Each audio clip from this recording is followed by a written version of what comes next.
You get what's happening, I'd imagine. Yeah, I do. It's weird, isn't it? Like a weird physiology where Willie knows how to flirt with other girls, but really doesn't get it when the girls are flirting with him.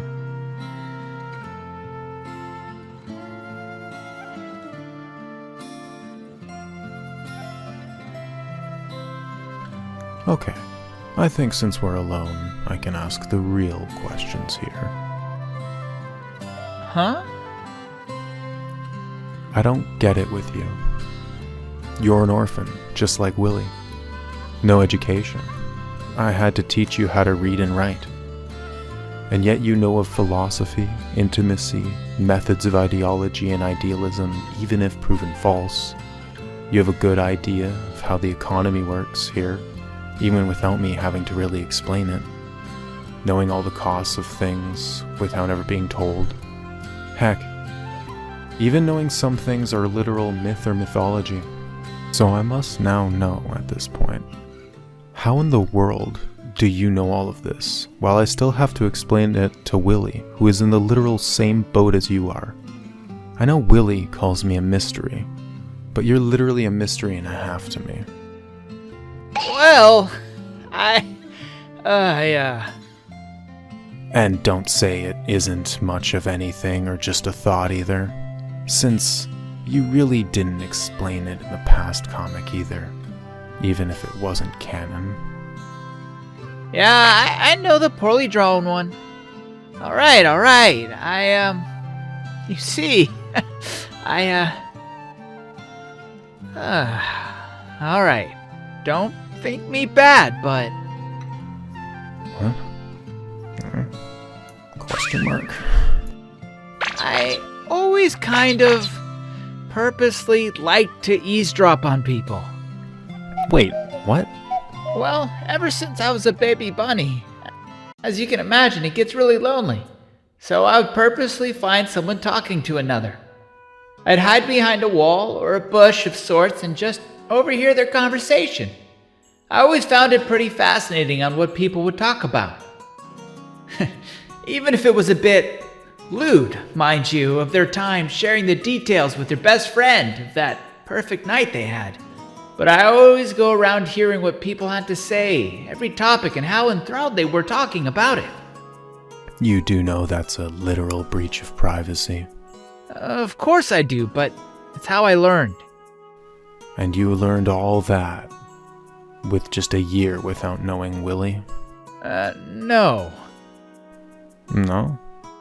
Even when knowing Willie, whenever he took his naps, I'd run back into town again to listen to more people. It was kind of like a radio show for me. I mean, as you can imagine, I didn't quite understand everything at a young age. That some things didn't really click until I got older. That's when I learned more about that whole intimacy stuff, because just so happens, people just love to boast about it to their friends, as if it was some big achievement in their lives.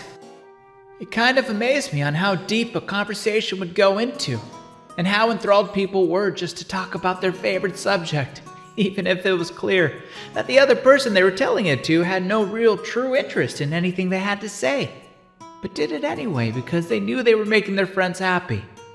Talking about religion, love, the money they got, the hobbies they enjoyed, mythology, even the little things like fishing and board games that people would go on and on about. Even if, again, the person had no true interest, but like a true friend listened to them. I guess that's also how I became a good listener. Willie would go on and on about food and what he loves about it, even before meeting you. And even though I had no interest in it, I still learned to listen and be happy because just seeing the smile on his face was good enough. And I'd at least try to get into it like he did, even though I can never match the love of food like Willie does. But watching and listening to people and how they react is kind of how I learned everything. And now? Well, still do, purposely. But there's literally no need when I can teach you anything you want. Honestly, I don't think it's about that anymore. What do you mean? Honestly, I just like seeing people react with their friends. Seeing them happy and laughing about topics. It's almost a comforting feeling knowing even if life can be hard, it's always nice to see friends and others interact with each other so nicely in some of the villages. Heck, even with bad conversation I always listened in on, whenever it was them fighting or something, and even me wondering why they can't just sit down and talk their problems through. Since yelling really doesn't solve anything. That if they could be just civil for a few minutes and calm down, that perhaps they could eventually reach a middle ground, or at least agree to disagree.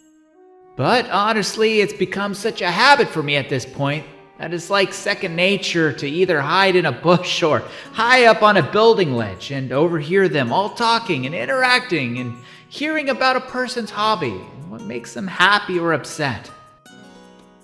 Really, I have no idea what caused me to like doing it, but it's a thing I kind of end up doing.